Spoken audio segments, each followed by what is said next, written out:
अस्सलाम वालेकुम नाज़रीन, मुबाहिसा में आप सभी का खैर मकदम है। मैं हूं आपका मेज़बान सिगत बाकर। आज के इस प्रोग्राम का आगाज़ हम तेलंगाना में तबक़ाती सर्वे और तेलंगाना हुकूमत के दावे इस हवाले से, और ग्रीन तेलंगाना फ्यूचर सिटी और मूसा नदी को खूबसूरत बनाने के हवाले से। तो आगाज़ तेलंगाना से करेंगे, उसके बाद फिर हम बात करेंगे वज़ीर आज़म नरेंद्र मोदी के दौरे अमेरिका के हवाले से कि अमेरिका से हमको क्या मिला और अमेरिका ने हमसे क्या हासिल किया। तो किस तरह का दौरा वज़ीर आज़म का रहा, इस पर हम बात करेंगे। और इसी के साथ अगर आज की बात करें तो मज़ीद 119 गैर क़ानूनी तारिकीन वतन आज अपने वतन को वापस हुए, अमृतसर बहरहाल भारत। तो इस हवाले से भी हम बात करेंगे कि ये जो वापसियां हैं ये क्या असर दिखाएंगी, और फिर हमारी कितनी इस हवाले से, यानी हमारी क्या पेशरफ्त है। और इस दौरे में इन माइग्रेंट्स के हवाले से जो गैर क़ानूनी हैं, हमारा क्या मौक़िफ़ रहा है। वज़ारत ख़ारजा की जानिब से अब तक किस तरह के इस हवाले से बयानात सामने आए हैं, और अमेरिका की जानिब से हमारे जो गैर क़ानूनी ही सही जो एक अरसे दराज तक वहाँ रहे, अपनी खिदमात अंजाम दी और फिर हमारे मुल्क को बहुत कुछ भेजा भी, तो उनके साथ जो सलूक किया गया उस पर भी बात करेंगे। और फिर इसके बाद हम बात करेंगे ट्रंप का गाज़ा से मुताल्लिक़ जिस तरह का मंसूबा सामने आया और जिस तरह की धमकियां सामने आई, उस पर भी हमारी बात होगी। और उसके साथ साथ 3 यरगमालियों को हमास की जानिब से रिहा किया गया, जिसके एवज जिसके तबादले में 369 खबर आई थी, लेकिन 333 फ़लस्तीनियों को रिहा किया गया। और इसके साथ साथ हम ये भी देखेंगे कि मगरिबी कनारा में इजरायली फोर्सेस की बर्बरियत जारी है, तशद्दुद जारी है, उस पर भी हम बात करेंगे। और इसके साथ साथ आगे के जो मराहिल हैं जंगबंदी के हवाले से वो क्या हो सकते हैं, और डोनाल्ड ट्रंप की जो धमकियां हैं वो क्या हैं, और इजरायली फोर्सेस भी क्यों सरगर्म नज़र आ रही हैं, इस पर हमारी नज़र होगी, इस पर बात करेंगे। यूक्रेन जंग के हवाले से भी हम बात करेंगे। और आखिर में हम बात करेंगे, कभी जिनकी तोती दरबार हिंद में बोलती थी, सुना है गालिब आज तेरा कोई चर्चा नहीं, अब वो सुखनवर नहीं, ज़माना नहीं, लोग नहीं, दर्द दिल क्या बयां हो, गालिब क्या अब तेरा वो हिंदुस्तान भी नहीं। यकीनन मिर्ज़ा गालिब की बरसी, लेकिन कोई सरकारी कौमी सतह पर प्रोग्राम नज़र नहीं आया।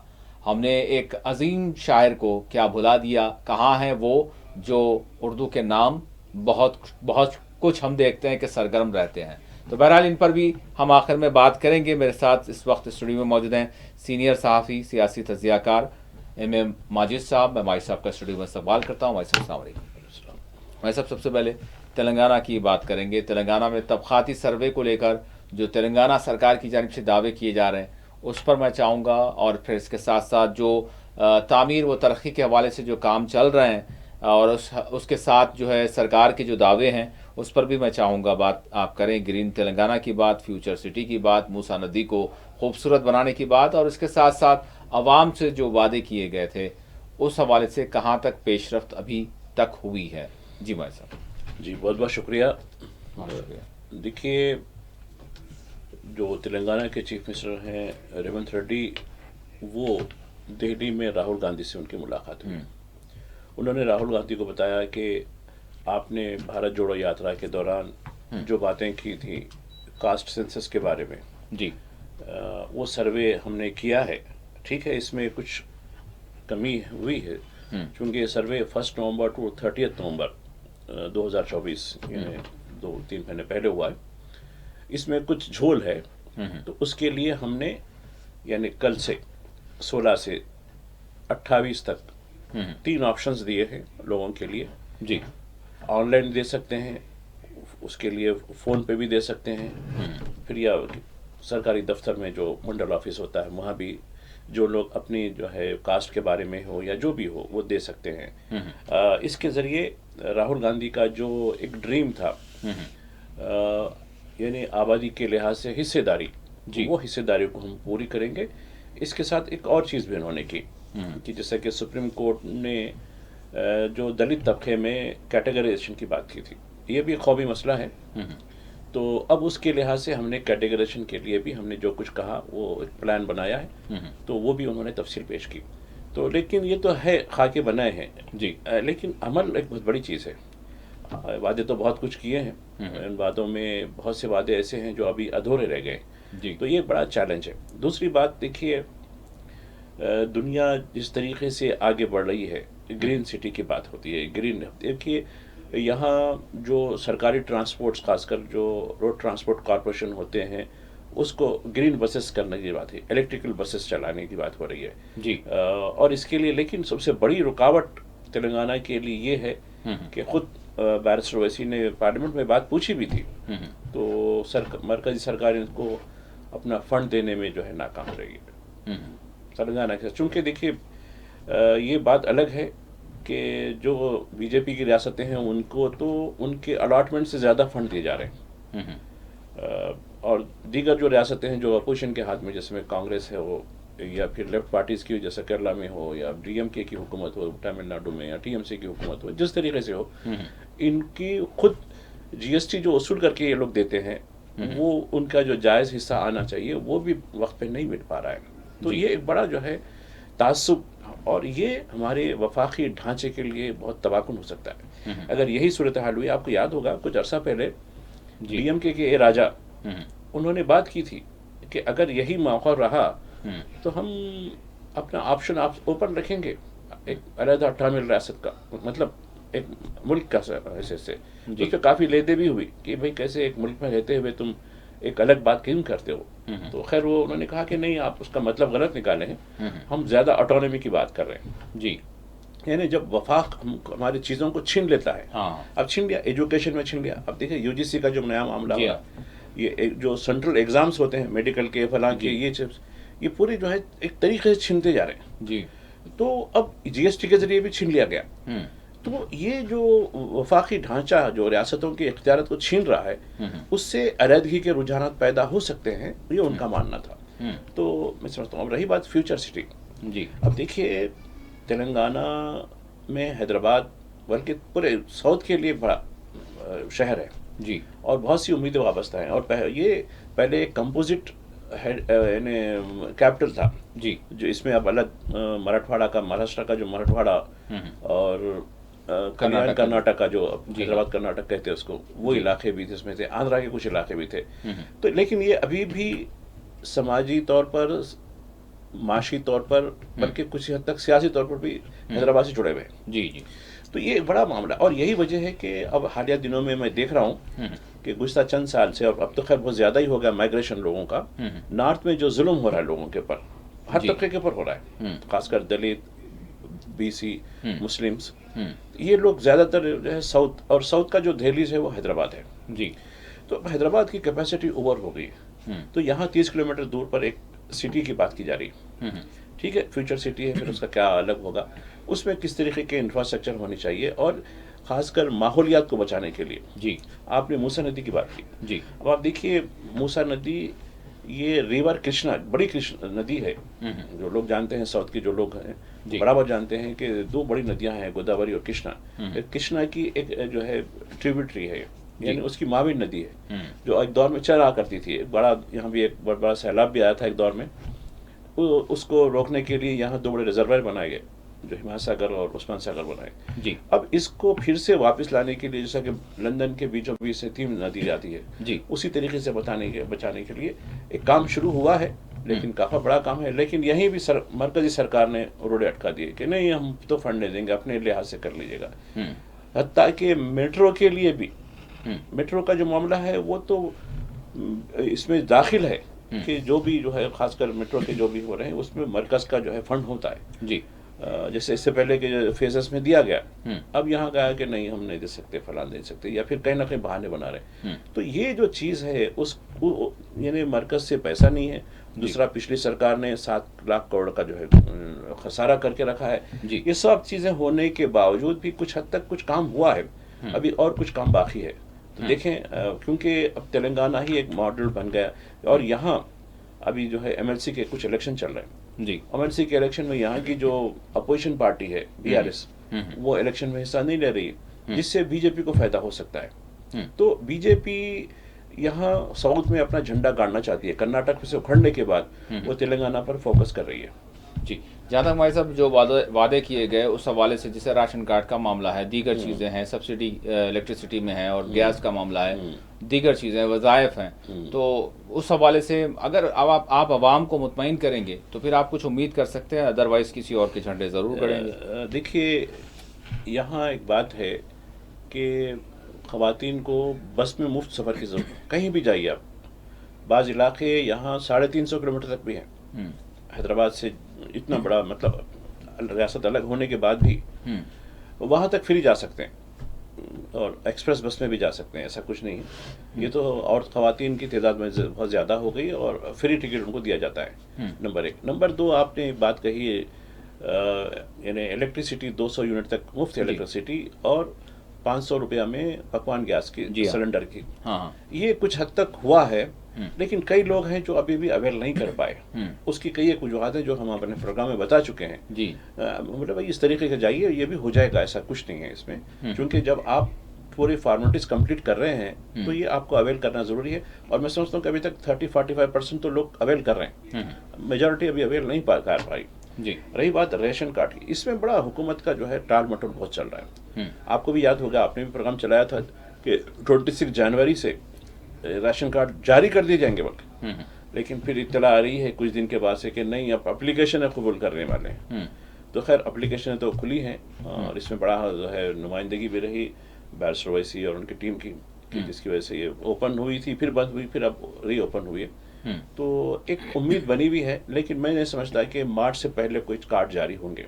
क्योंकि कम से कम अच्छे अंदाज में अगर दरखास्तें भी ले ली जाए तो ये भी बहुत होगा, क्योंकि इतने बरसों से जो रुका हुआ काम है, 8 साल से वो नहीं हुआ, 8 साल अगर अभी हो रहा है तो ये भी एक अच्छी बात है। और इसमें एक बात ये हो रही है जी कि जैसा कि मैं तेलंगाना के लोगों से यही कहूंगा, कोई बात नहीं, इत्मीनान से दरखास्तें लेने में देखिए बात चीजें देखिए, मैं ये आपकी फैमिली फरोख पाई है, डेवलप हुई है, यानी आपने अपने बेटे की शादी कर दी, बहू आ गई है, 8 साल के दौरान बहू के साथ बच्चे भी आ गए हैं, बच्चे भी, आपने बेटे की शादी की है, बेटे के साथ दामाद भी आए हैं, फिर बच्चे भी हुए हैं, तो अब उनको डीलिंग करना है, उनके लिए नए कार्ड होना, तो आपने जो पुराने कार्ड में उनके नाम है वो नाम पहले डिलीट कराना है। डिलीट के लिए छोटा सा सादा कागज, अपना जो भी चीजें जो पूछी जा रही है वो दे दीजिएगा। ये जो सिविल सप्लाई का जो डिपार्टमेंट होता है, वहाँ अपना जो भी सर्कल ऑफिस होते हैं इनके, वहाँ दाखिल कर दें। वो डिलीट हो जाने के बाद आप अपने नए कार्ड के लिए अप्लाई कर सकते हैं। तो ये चीज़ों को मद्देनजर रखें तेलंगाना के लोगों की जहाँ तक बात है, क्योंकि ये एक प्रोसेस हो रहा है, उसके बाद ही आगे चलकर होगा। और इसलिए कि ये जो गरीबों के लिए जो वाइट राशन कार्ड की जो बात है, वो एक मानों में मुख्तलिफ सरकारी वेलफेयर स्कीम से बेनिफिट हासिल करने के लिए ATM कार्ड की हैसियत रखता है। इसमें आपको आरोग्यश्री मिलेगी और आरोग्यश्री में 10 लाख रुपए तक का इलाज की सहूलत दी गई है, बहुत बड़ी बात है। पेंशन की बात इसी में है, अपने बच्चों के लिए स्कॉलरशिप की बात इसी में है, ओवरसीज स्कॉलरशिप की बात भी इसी में है, फीस रिइंबर्समेंट की बात भी इसी के अंदर है। तो ये बहुत सी चीज़ें लिंक है इसके अंदर, इस वजह से इसकी अहमियत बहुत ज़्यादा है। यकीन। अब हम रुख करते हैं मरकज़ी यानी सरकार की बात और फिर वज़ीर आज़म नरेंद्र मोदी के दौरे अमेरिका के हवाले से। भाई साहब, इस दौरे की बड़ी चर्चाएं हुई, आलमी सतह पर जो है इसको कवर भी किया गया, क्योंकि एक जानिब विश्व गुरु थे दुनिया के और दूसरी जानिब वो जो एक सुपर पावर है उसके जो है सरबरा सदर डोनाल्ड ट्रंप, और दोनों यानी हमारे प्रधानमंत्री कहते हैं कि वो अपने दोस्त उनको जो है मानते हैं। तो बहरहाल इस दोस्त ने हमको क्या दिया और हमने इस दोस्त को क्या दिया, और क्या जो डील हुई वगैरह वगैरह, बहुत सारी चीज़ें हैं, बहुत उसकी तफसीलात हैं, लेकिन जिस चीज़ को हमने तरजीह दी भाई साहब, उसको आप कितना अहम समझते हैं और वाकई क्या रह गया और क्या हमने जो है हासिल किया इस दौरे से? देखिए, यकीनन अमेरिका के मुकाबले में हिंदुस्तान माशी तौर पर वाकई कमज़ोर है, ये बात सही है, लेकिन हम हमारी इज्जत नफ्स पर कमज़ोर क्यों हो रहे हैं?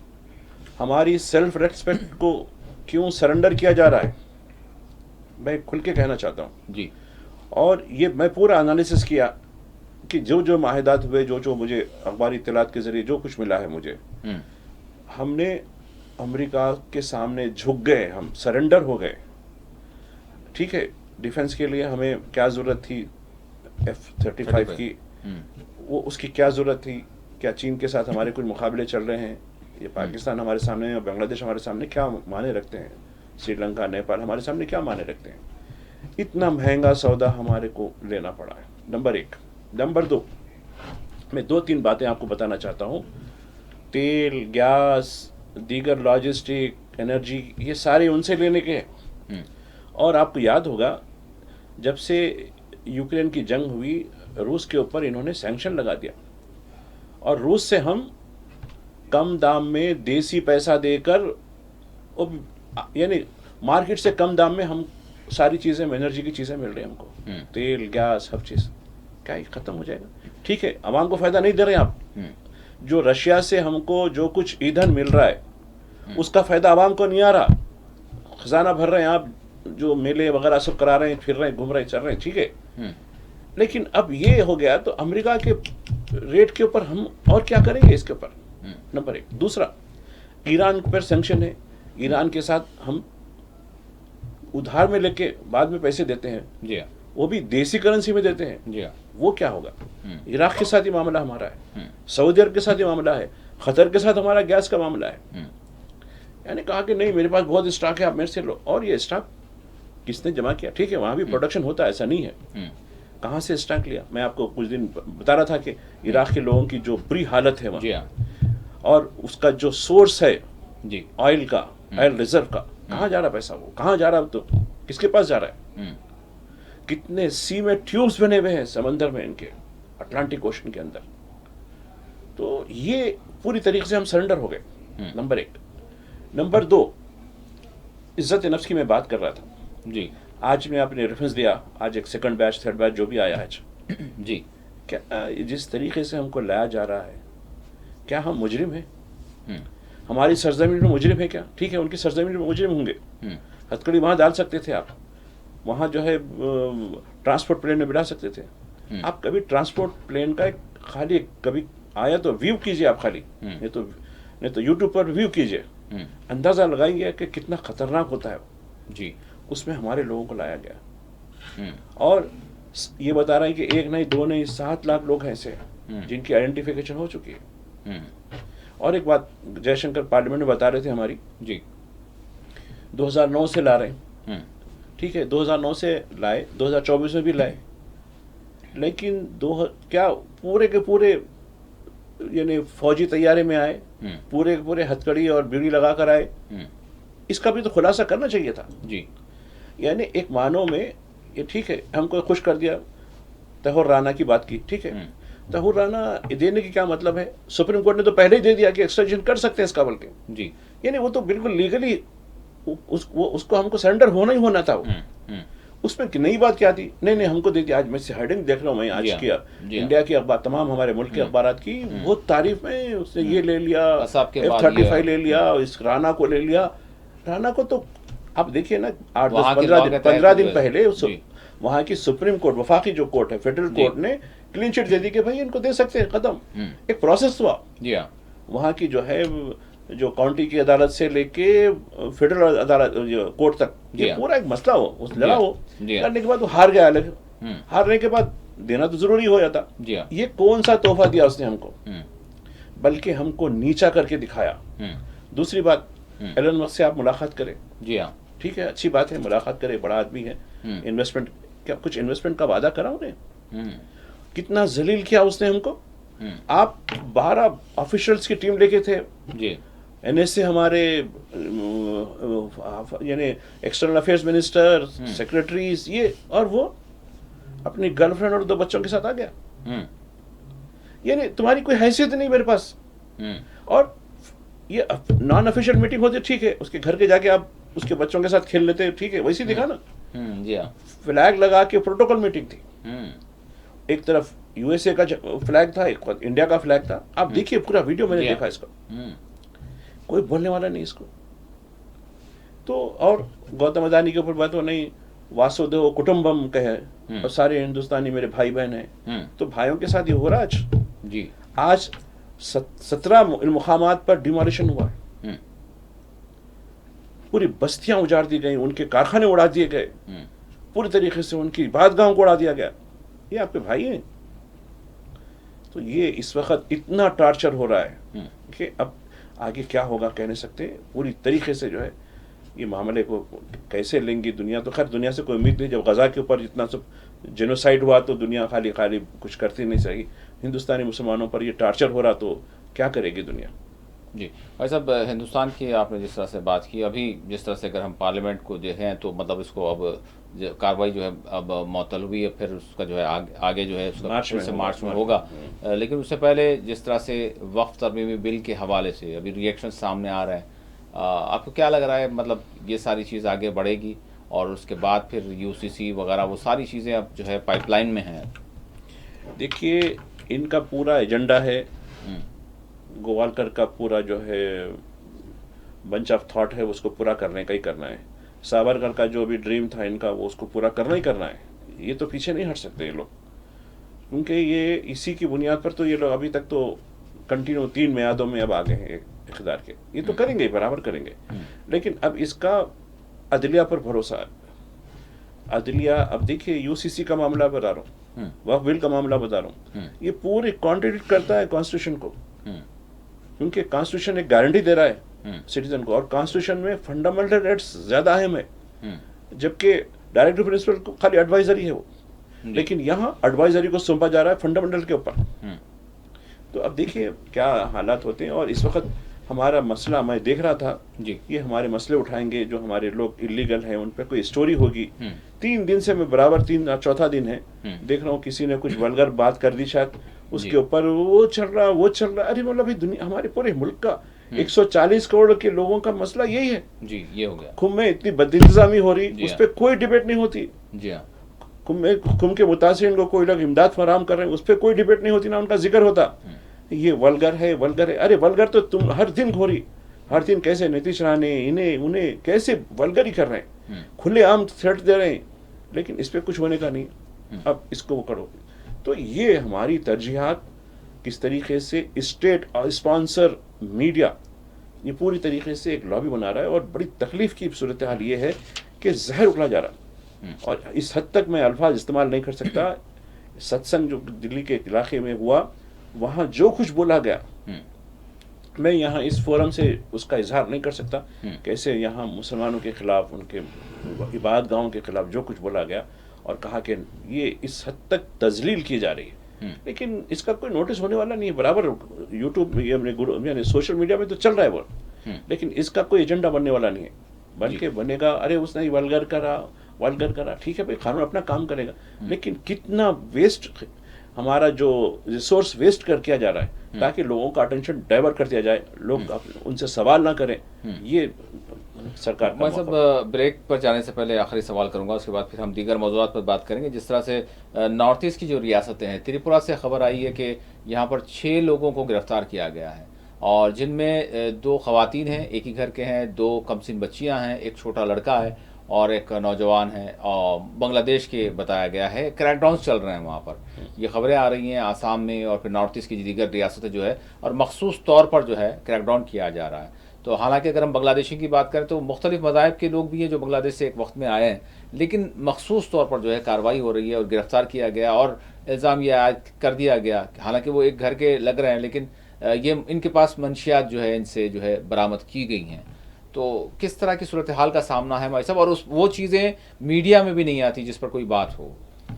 देखिए त्रिपुरा का नया वाक़या बता रहे हैं, मैं आसाम के डिटेंशन कैंप की सूरत हाल, जी, सुप्रीम कोर्ट ने यानी धुतकारा आसाम हुकूमत को, यानी वार्निंग दी, ये क्या हो रहा है। वाकई अगर तुम ये समझते हैं कि ये गैर मुल्की हैं, तो उनके मुल्क को उनके सिफारत तरीके से वापस कर दीजिए। जी, ये कहा जा रहा है कि उनके एड्रेस नहीं है, फला नहीं है, कैसे रहेंगे एड्रेस?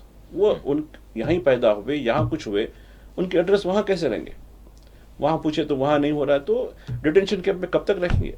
और डिटेंशन कैंप, आसाम के जो डिटेंशन कैंप है वो इतने बदतर होते हैं। आपको याद होगा एक कारगिल के हीरो थे सनाउल्लाह, उनको भी डाल दिया गया था। जी जी जी हाँ, कारगिल के हीरो को जी वो हाँ, कई दिन तक थे, गुवाहाटी हाई कोर्ट की मुदाखलत के बाद उनको रिहा किया गया।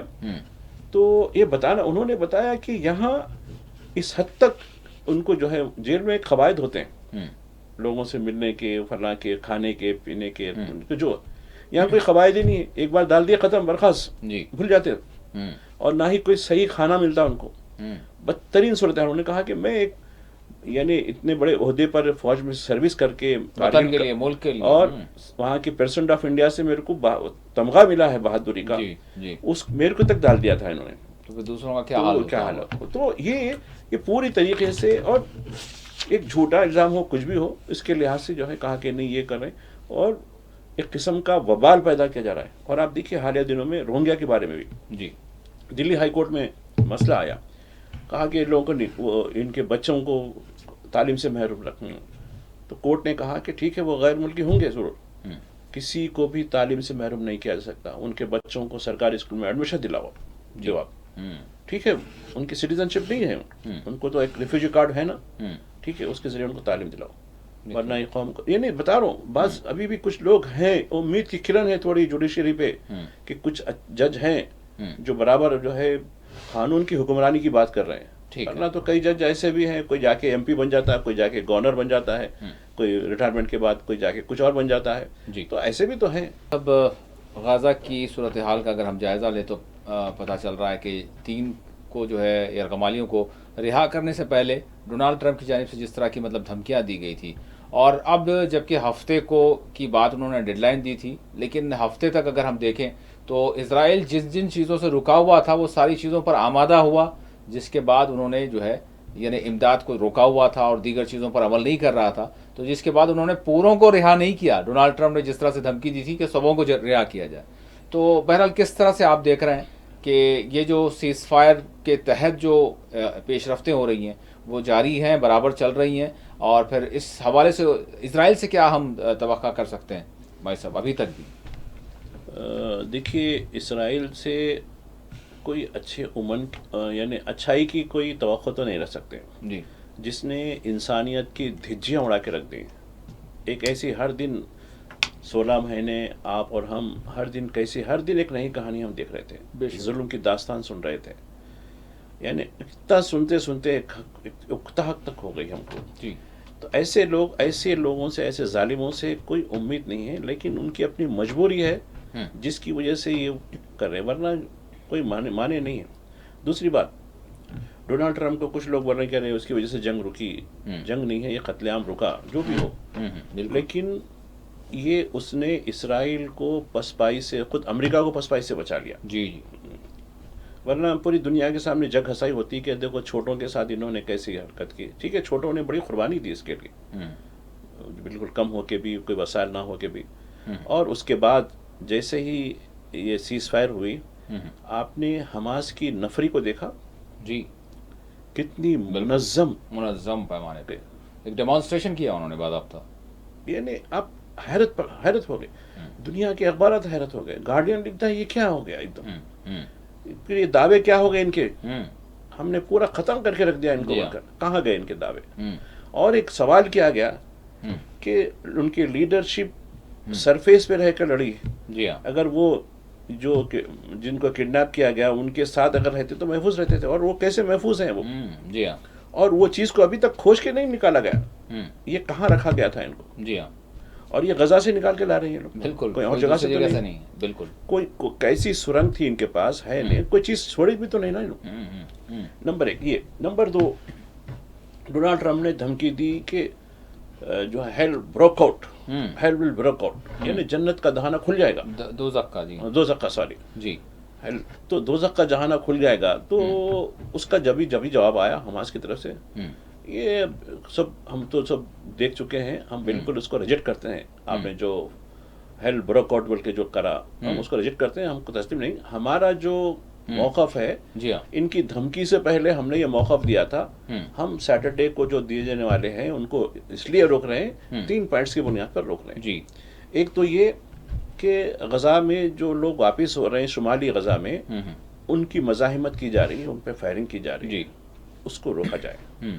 नंबर 2, जो ह्यूमन एड्स आ रही है उसको भी, उसमें रुकावट हो रही है, वो करें। नंबर 3, जिन पॉइंट्स पर आप विड्रा नहीं हुए वो विड्रा होना है आपको।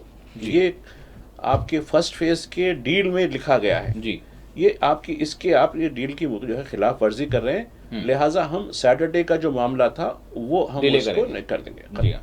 नहीं देंगे। ये डोनाल्ड ट्रंप का इसमें कोई मामला नहीं है। डोनाल्ड ट्रंप का जब भी जो धमकी आई, धमकियाँ, उनका अल्टीमेटम जी। आया, उसको जब भी रिजेक्ट कर दिया उन्होंने, जी हाँ। और ये वाजे कर दिया कि ये ये डील चीजें होंगी तो फिर हम छोड़ेंगे। फोड़ेंगे। जी हाँ। इसराइल को मजबूर होना पड़ा। एक और हजमियत किसकी? इसराइल के साथ डोनाल्ड ट्रंप की भी, अमेरिका की भी, जी हाँ। क्योंकि तुम्हारी बात को तो नहीं दिया।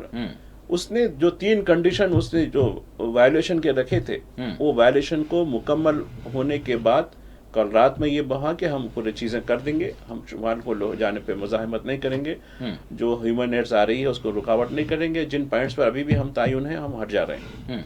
उसके बाद ये 3 लोगों को लाया गया। ये हुआ। और एक बात है, इस दौरान में हुसी ने भी कहा जी, अगर आप इस तरीके की आप हेल ब्रोकआउट यानी जहन्नुम का दहाना खोलने की बात करेंगे तो फिर हमारा भी कुछ रिएक्शन रहेगा इसके अंदर। पहले भी हम दे चुके हैं, आपको एहसास होगा।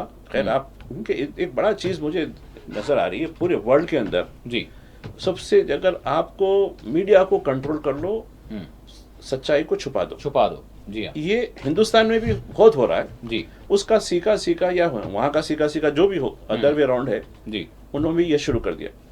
क्या आप ये बताइए, ये जो भी जंगी जो सरगर्मियां थी रुके कितने दिन हो चुके हैं? काफी दिन हो चुके हैं। जी। आप बताइए आज तक उसने आदादशुमार पेश किए क्या? मेरे इतने लोग हलाक हुए, इतने जख्मी हुए, इतनी तबाही हुई। जी हाँ, होना चाहिए था। जबकि जी, हमास की तरफ से हर शाम अपडेट आ रही, जी, नामों के साथ आ रही, इतने लोग हलाक हुए हैं, इतनी लाशें मिली हैं, इतने दबे हुए हैं। ये खत्म होने के बाद ये इवन मलबे से नीचे निकाले जा रहे हैं। ये सारी चीजें हुई है, ये सारी अपडेट, जबकि उनके पास वसाइल नहीं है। जी, और आप वसाइल रख के भी पूरा मीडिया के साथ कंट्रोल कर दें, तो ये मैं समझता हूँ कि इससे कुछ होने वाला। ठीक है, कब तक छुपाएंगे? ये छुपने वाली चीज नहीं है, आज नहीं तो कल सामने आई है। जी खैर भाई साहब, अब इसके साथ साथ अब आगे के हवाले से हम क्या उम्मीद कर सकते हैं, और फिर साथ ही साथ इजरायली फोर्सेस मगरबी किनारा में और गरब उर्दन में जिस तरह की जो है कार्रवाइयाँ अंजाम दे रहे हैं, वहाँ से भी बहुत सारी गिरफ्तारियाँ, झड़पें, और ख़ुद अल-क़ुद्स में भी कोई जुमा ऐसा नहीं जा रहा कि जो है सख्त तरीन पाबंदियाँ और फ़लस्तीनियों को हिरासानियों का सामना रह रहा है। देखिए, वेस्ट बैंक के शुमाल में एक इलाका है जनून के नाम से। जी, वहाँ जो है मज़ाहिमत के नाम पे वहाँ फौजी कार्रवाई की जा रही है। और इसराइली फ़ौज आने से पहले, ये जबकि जंगबंदी नहीं हुई थी, जी, महमूद अब्बास ने अपने ही फ़लस्तीनियों को मारना शुरू कर दिया था। ये कहते वो ब्रिगेडर से हमारा ताल्लुक नहीं है, वो ब्रिगेड बनाए, जुनून ब्रिगेड, जो हमास का एफिलेट है। जी हाँ। तो ये खुद महमूद अब्बास एक बड़ा कातिल है, जो फ़लस्तीनियों में की पीठ में खंजर घोंप रहा है, और क्या रोक नहीं सकता? वो उनका पसंदीदा है ना, वाशिंगटन का स्लेव है वो भी, जिस तरह शाह अब्दुल्ला है स्लेव, ये भी एक स्लेव है। क्यों रोक नहीं सकता उन्हें? नहीं वो कर रहे हैं फलां। अरे भाई, बड़ा किसके लिए कर रहे हैं? अपनी सरजमीन के लिए, अपने क़िबले अव्वल के लिए काम कर रहे हैं लोग जी, लेकिन उसको उतनी गुंजाइश नहीं, उसके पास उतनी सलाहियत नहीं कि बोल सके यकीनन। और वेस्ट बैंक में अब देखिए, खुद डोनाल्ड ट्रंप भी ये कह रहा था कि नहीं ये सब चीज़ें दे देंगे उनको। नेतन्याहू बोल रहा है कि नहीं आप सऊदी अरब में जाके बना लीजिए अपनी ममलिकत। क्यों बनाएगा? तो सही जवाब आया, अलास्का में बनाई जाए, ग्रीनलैंड में बनाई जाके। बिल्कुल बिल्कुल इस हवाले से कहा गया है। लेकिन बहरहाल भाई साहब, लेकिन एक चीज़ मैं बताना चाहता हूँ, आपने एक बात कही, आगे क्या होगा? क्या ये पूरे यरगमारी छूटने के बाद फिर से कुछ खून खराबा हो सकता है? जी हाँ। लेकिन देखिए, यहाँ उस जो रिएक्शन पूरे वर्ल्ड का आया कि जो फोर्स इवैक्यूएशन की जो बात की थी, यानी ज़बरदस्ती सबको वहाँ से निकालने की जो बात की थी, जी, पूरी खुद इसके अलाइव, नेटो में इसके जो अलाइव है वो सारे के सारे उन्हें मुस्तरद करे, सिवाय इसराइल के किसी ने इसकी तायद नहीं की। जी हाँ। तो अब ये इसमें चीन और रूस का जो रिएक्शन है वो, तो मैं समझता हूँ कि हिंदुस्तान के साथ जो माहिदा इन्होंने किया, खासकर जो एनर्जी के शोबे में, जी, उसके जरिए इन्होंने रूस पर एक दोहरा वार किया। फिर ये भी कह रहे हैं कि हम जंग यूक्रेन की रुकनी चाहिए, मैं फिर उनसे बात करने भी तैयार हूँ। तो ये डबल गेम है, और पुतिन क्या चाल चलते हैं आगे, ये आगे मालूम हो सकता है कि आगे इनकी चाल क्या होगी। चूंकि हिंदुस्तान रूस का जो है क्रूड खरीदने वाला सबसे बड़ा जो है वो, जी, क्योंकि एक बात मैंने भी पूछी कि भाई ये दूसरों को भी तो दे सकते हैं लोग, तो दूसरों के पास उतनी सलाहियत, रिफाइनरी की उतनी सलाहियत नहीं है। हिंदुस्तान के पास कंजम्पशन ज़्यादा है, और यहाँ रशियन क्रूड की भी जो है रिफाइनरी होती है। जी जी। बहुत कम लोग यानी ऐसे मुल्क हैं जहाँ रशियन क्रूड की जो है रिफाइनरी की उनके पास वो सहूलतें नहीं है, और हिंदुस्तान के पास ये है। चूँकि आपको याद होगा कि सोवियत यूनियन के दौर में जी जब हिंदुस्तान उस पर काफ़ी डिपेंड होता था, जी। एक अरसे तक डिपेंड रहा, तो उसने यहाँ जो रिफाइनरी, खासकर वेसाखा की रिफाइनरी वगैरह उसने ही कायम की थी। जी जी। तो उसमें इनके जो क्रूड आता है, यानी हर इलाके का जो उसमें खाम तेल अलग है होता है थोड़ा उसकी सा। थोड़ी सी केमिकली अलग होती है थोड़ी। जी जी। तो उसके लिहाज से हिंदुस्तान को ये बेनिफिट हुआ कि एक तो सस्ते में तेल मिलता था, जी। दूसरे रिफाइनरी की सहूलत हमारे पास थी, और इस रिफाइनरी से उस वक्त हसीना वाजिद की गवर्नमेंट थी, उसने यहाँ का जो तेल रसिया का उसने भी खरीदने की बात की थी, भाई तुम्हारे पास तो रिफाइनरी आ रही, वहां से हम ले लेते तुम्हारे को तेल। ये नहीं, जो खैर एक लिंक था। जी हाँ। तो खैर अब वो बांग्लादेश के हालात क्या है, वो चल रहा नहीं चल रहा, मुझे उसका इल्म नहीं है, लेकिन ये बड़ी सहूलत थी, और इसका जो है गुडविल हमको भी मिल रहा था। जी हाँ। यानी हम पड़ोसियों को जो रिफाइन करके दे रहे हैं उसका गुडविल भी हमको मिल रहा था। बिल्कुल। तो ये एक बड़ी सहूलत थी। तो ये जो सहूलत से रूस को महरूम करना, यानी एक दो धारी तलवार उन्होंने किया। इकोनॉमिकल ट्रेड वार तो चीन के साथ चल रही, जी हाँ। और सैंक्शन के नाम पे रूस के साथ मामला चल रहा है, लेकिन अब रूस के साथ एक उसके जो बड़े खरीदार को छीन लिया जा रहा है। अब इसके क्या इम्पैक्ट्स होंगे आगे, और फिर साथ ही साथ ब्रिक्स के हवाले से भी जो है धमकियां उनकी जारी वो और सारी है। बड़ी आपने अच्छी बात की ब्रिक्स के बारे में। जी हाँ। ब्रिक्स के बारे में उन्होंने दो बातें बता रहा हूँ मैं, जी। खासकर ट्रेड के हवाले से। जी ब्रिक्स के जो फाउंडर हैं इंडिया है। जी। ब्रिक्स में जो पहला 5 जो बने थे उसमें पहले 5 में इंडिया है, और इसमें ये हुआ था कि ब्रिक्स की करेंसी होगी जो डॉलर को यानी उसका एक अल्टरनेट साबित होगी। और क्योंकि ब्रिक्स में जो भी कंट्रीज हैं वो रकबे में, वसाइल में दुनिया का बड़ा हिस्सा लेता इनके हिस्से में आता है, लिहाजा इनका कंजम्पशन भी बहुत ज़्यादा है। जी। इसमें ब्राज़ील है, साउथ अफ्रीका है, चीन है, रूस है, और हिंदुस्तान है। लेकिन ब्रिक्स पे उन्होंने वार्निंग दी, ब्रिक्स में अगर कुछ करा तो हम 100% वो कर देंगे। और एक बात, ट्रेड की जो बात है, जी हाँ। मैं वो टेबल देख रहा था, एक बड़े रोजनामे में टेबल आया है कि हमने, हिंदुस्तान ने गुडविल के तौर पर जब प्राइम मिनिस्टर जाने वाले थे, खैर वो टेस्ला और हार्ले डेविडसन वो छोड़िए उसको, उस पर जो भी कंसेशन उन्होंने दिया उससे हटकर 13 मुख्तलिफ आइटम्स पे हमने जो अमेरिकन जो गुड्स आती हैं उस पर हमने कंसेशन दिया है। जी जी। उसके बदले में जवाब में कंसेशन तो मिलना चाहिए था, लेकिन डोनाल्ड ट्रम्प ने हमारी तरफ से जो अल्मोनियम और आयरन और स्टील जो जाता है उस पर टैक्स में लगा दिया हमारा, जबकि मैक्सिको में भी लगाया, कनाडा में लगाया, लेकिन उसको 1 महीने की उसकी छुट्टी दी। जी। चीन और इंडिया इसमें शामिल है। तो ये समझ में नहीं आया मेरे को कि हमको मिला क्या इस दौरे में। जी। और ये भी कहा धमकी, जैसा आपने कहा कि हम धमकी, तो भाई हमारे पास टैक्स ज़्यादा लगा दिया गया है, हमारे गुड्स महंगे मिलेंगे वहाँ। उन्होंने कुछ एक मंत्र पढ़ा, समझ में नहीं आया, मांग कुछ M3M कुछ बताया उन्होंने। जी। वो पता नहीं, मैं याद करने गया वो भूल ही गया मैं। तो समझ में नहीं आया मुझे उससे क्या बताना चाहते हैं उन्होंने वो चीज़ों के बारे में, तो खैर समझ नहीं आया। और एक चीज़, मैं एक टेबल देख रहा था जी। हिंदुस्तान के वज़ीर आज़म फ्रांस गए, सिंगापुर गए, वहाँ गए, यहाँ गए, यहाँ जहाँ जहाँ गए, अभी नहीं पहले की बात कह रहा हूँ जी। वहाँ अपने साथ किसी ना किसी एक बड़े इंडस्ट्रीज के ग्रुप को ले गए जी। और वहाँ कुछ दिन के बाद उसको कॉन्ट्रैक्ट मिल गए। तो ये डिप्लोमेटिक टाइस का जो है विजिट था, या उनका बिजनेस मार्केटिंग विजिट था, ये इसका खुलासा और इसका फ़ायदा क्या होगा, यकीनन एक आम आदमी को फ़ायदा क्या है इसका। यकीन। तो ठीक है, कुछ लोगों को ख़ास फ़ायदा करा रहे हैं, लेकिन आम आदमी को क्या फ़ायदा होगा, जबकि आप ये दावा, आपका खुद दावा है कि मैं 80 करोड़ लोगों को 5 किलो राशन यूं ही दे रहा हूँ उनकी गुर्बत दूर करने के लिए। जी हाँ।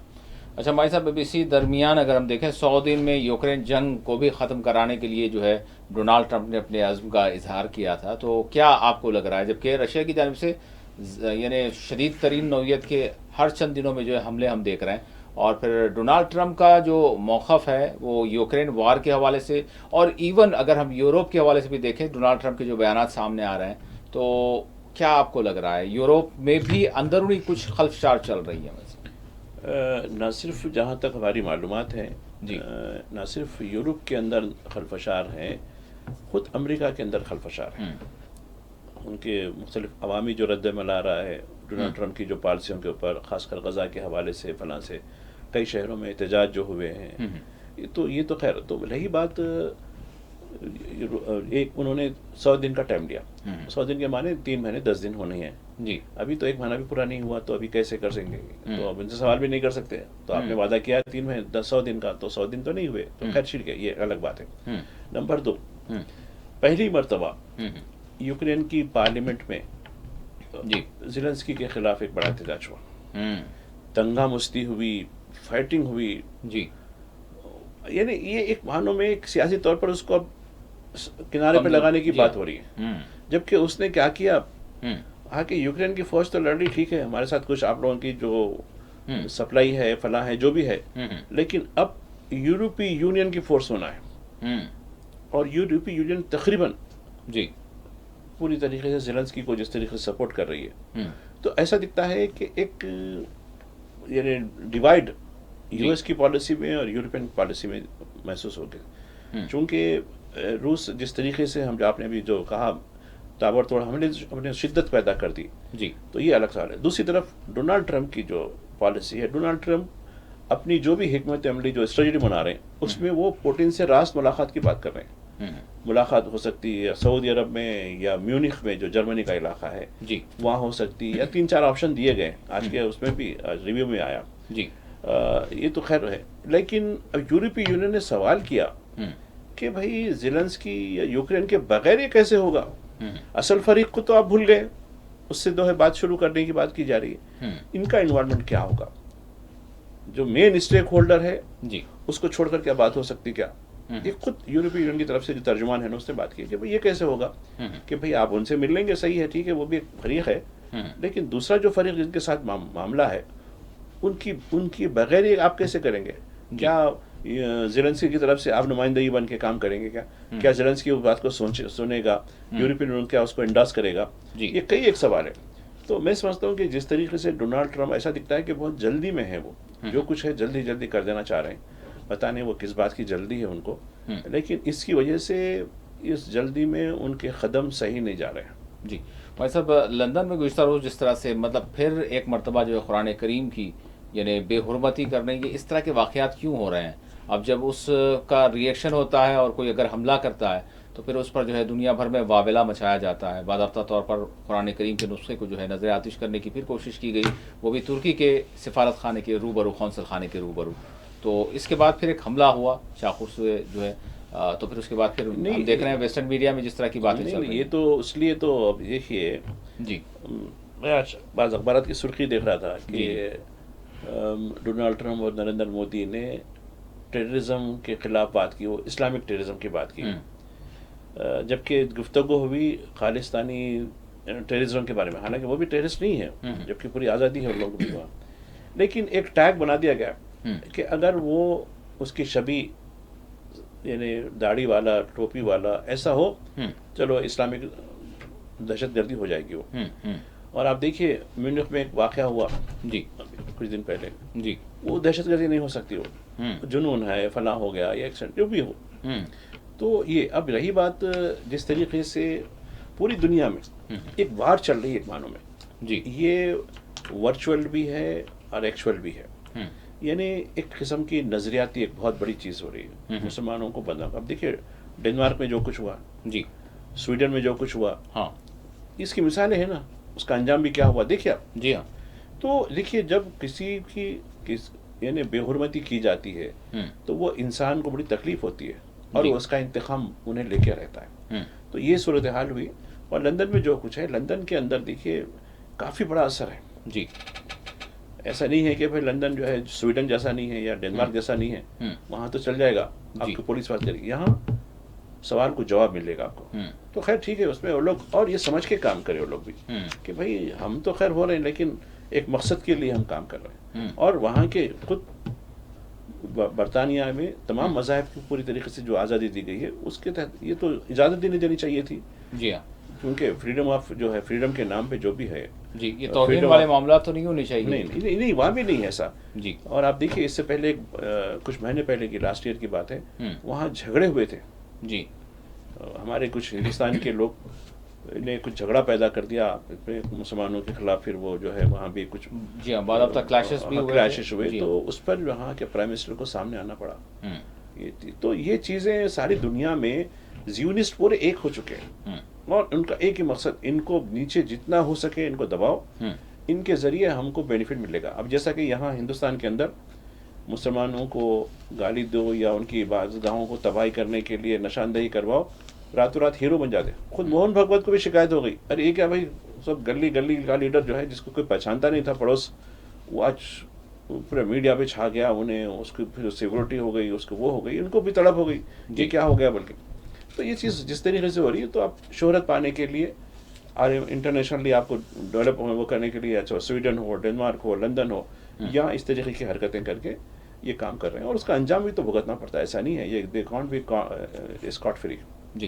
भाई साहब, आखिरी सवाल वो है अदब के हवाले से, वो है सकाफ़त के हवाले से, वो है तहज़ीब के हवाले से, वो है वतन से मोहब्बत के हवाले से, वो है एक, हम कहेंगे कि हमारी सकाफ़त का एक हिस्सा, भले ही वो आप उसको कौन से पीरियड में जो है उसको गिनते हैं, लेकिन एक असासा रहा है, दुनिया जानती है।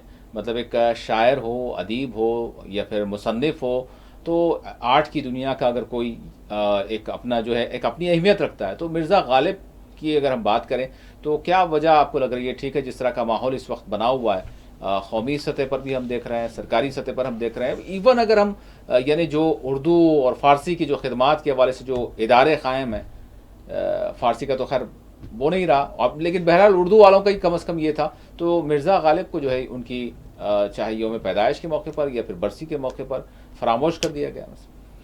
देखिए, मेरे एक हर दिन मेरा एक प्रोग्राम आता है जी। अखबारों से मुताल्लिक़, उसमें उर्दू अखबार भी शामिल होते हैं। जी। ये बताइए कि किसी उर्दू अखबार ने इनके बारे में कुछ लिखा है आज कि भाई इनका कुछ है, इनकी कुछ तकरीब हो गई, इनका फना हो गया, ये हो गया। तो जब उर्दू वाले ही तो दूसरों से शिकायत की क्या, अब देखिए अभी कल कुछ दिन से हमारे पास भी कुछ शिकायत आ रही है, अरे भाई उर्दू के साथ आपने ये भी जबान लगा दी आपके कहकर। तो इन्हें देखो, फिर मैं अपना गिरबान पहले मैं झांक लूँगा, उसके बाद दूसरों पर तनकीद करूँगा, वो तो मौका ही है। और उर्दू का किस तरीके पार्टीशन का जो सबसे बड़ा जो तलवार चली है, पार्टीशन की तलवार मुसलमानों के साथ साथ उर्दू ज़बान, तहजीब, अदब, इस पर भी पड़ी है और पढ़ते जा रही है। अब आज ही खबर देख रहा था, मिर्ज़ा गालिब को खिराज देने के लिए एक नया काम हुआ है। जयपुर से वहाँ के जो राजस्थान के वज़ीर तालीम ने एक फरमान जारी किया है कि जयपुर की गवर्नमेंट हाई स्कूल, एक बड़ा स्कूल है, वहाँ थर्ड लैंग्वेज की हैसियत से उर्दू को पढ़ाया जाता था, कहा कि नहीं इसकी बजाय संस्कृत पढ़ाई जाए। यानी देखिए खिराज ऐसा भी होता है गालिब को। तो उर्दू के किताबों के मेले होते हैं, कितने लोग, खुद तेलंगाना जो एक सेकुलर गवर्नमेंट की बात कहती है, यहाँ की उर्दू एकेडमी की हालत देखिए, मुलाजिमीन की तनख्वाहें नहीं होती, चेयरमैन से बात करे तो बेचारा मिलता नहीं, मिले भी तो कहा, अरे हाँ मैं गाड़ी सरकार की बत्ती तो लगा रहा हूँ, डीजल तो मेरे पैसों का जा रहा है। यानी और 3,300 करोड़ का कुछ बजट है, अब सिर्फ एक महीना भी नहीं है, उसका 1/3 भी जारी नहीं हुआ जी। नहीं, ये तो है। और बिल्कुल तो, और रेख्ता के नाम से दिल्ली में एक इदारा है, वो कुछ काम कर रहा है, कुछ है, ऐसे कितनी अकेडमियां हैं, कैसे काम कर रही हैं, फिर भी मैं काबिल सताइश समझता हूँ जो लोग उसके बावजूद उर्दू की शमा को रोशन किए हुए हैं, क्योंकि उर्दू हमारी लश्करी ज़बान है, यहाँ की तहजीब से जुड़ी हुई है, इसमें संस्कृत भी है, इसमें हिंदी भी है, इसमें अरबी भी है, इसमें खड़ी बोली भी है। तो ये एक यानी जो गुलदस्ता होना है हिंदुस्तान का, उसको रिप्रेजेंट करती है। तो खैर अभी मैं कुछ दिन पहले पार्लियामेंट को सुन रहा था, पार्लियामेंट में जो डिबेट के जो तराजिम होते थे जी, एक अरसे के बाद उर्दू को भी इसमें शामिल किया गया, अच्छी बात है, चलो ठीक है। तो है उर्दू, पहले हम अपने बच्चों को कितनी हद तक उर्दू पढ़ा रहे हैं। मैं छोटी छोटी कम्युनिटियों में देखता हूँ बाद लोगों को कि वो तो अपने जो सिस्टम में जो एजुकेशन सिस्टम है वो तो पढ़ाते हैं, लेकिन घर में पूरी तरीके से वो बुनियादी तालीम से आरास्ता करते हैं। आज उर्दू अखबारात घरों से गायब हो गए जी। कई घरों को जाता हूँ, नहीं साहब अखबार क्या है आजकल, फ़ोन, अरे भाई फ़ोन तो है लेकिन अखबार क्यों। और जो बुजुर्ग का इंतकाल होता है वहाँ एक उर्दू अखबार कम हो जाता है। ये हाल हो गया। नहीं बता रहा हूँ, ये हकीकत है। जी हाँ। तो हम अपना पहले गिरेबान देखें, उसके बाद गालिब कौन है, कैसे हैं, उनके कलाम कैसे थे, किस तरीके से वो, और कितना उन पर जो है उन्होंने किस तरीके से किन हालात में उर्दू को रखा, जी जबकि इक़्तिदार चले गया था। जी। बहुत सी चीज़ें हैं उनके, और किस तरीके से उनकी जहानत और उनका अगर लिटरेचर, अगर उनका हम अदब, उनकी जो है जितनी अदब तसानीफ में देखेंगे तो सारा एक वक्त उनमें उसमें मिलेगा, मिलेगा।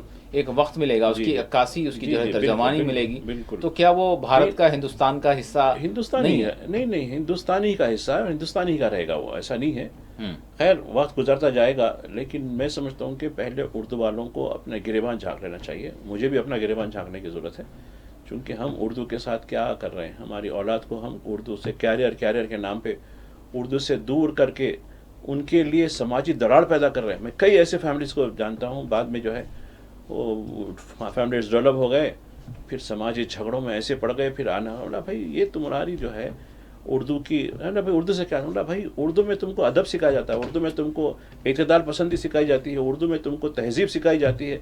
आज हमारे बच्चे कैरियर के नाम पे पैसे तो कमा रहे हैं, लेकिन वो अपने किरदार से यानी बिल्कुल दूर होकर समाजी झगड़ों में उलझे हुए हैं, वकीलों के केसों में पड़े हुए हैं, अदालतों के चक्रा काट रहे हैं। क्या समाजी सुकून उर्दू दे सकती है तुम्हारे को? तुम उर्दू से दूर रहकर कैरियर के नाम पर उर्दू से अपने बच्चों को दूर रखे, अपने बच्चों को दूर रखे, जिसका खमियाजा भुगतो तुम लोग। क्योंकि आज मैं देखता हूँ अदालतों के केसेस में किस तरीके से हमारे जो है, नाम तो मदर टंग क्या है, उर्दू, पढ़ना आता नहीं, ये चीज़ नहीं होनी चाहिए।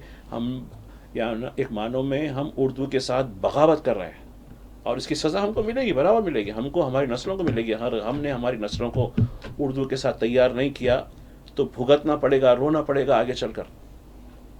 बहुत बहुत शुक्रिया भाई साहब, आपने वक्त दिया। नाज़रीन, इसी के साथ खुसूसी प्रोग्राम मुबाहिसा अपने अख्तिताम को पहुँचता है। अल्लाह हाफिज़।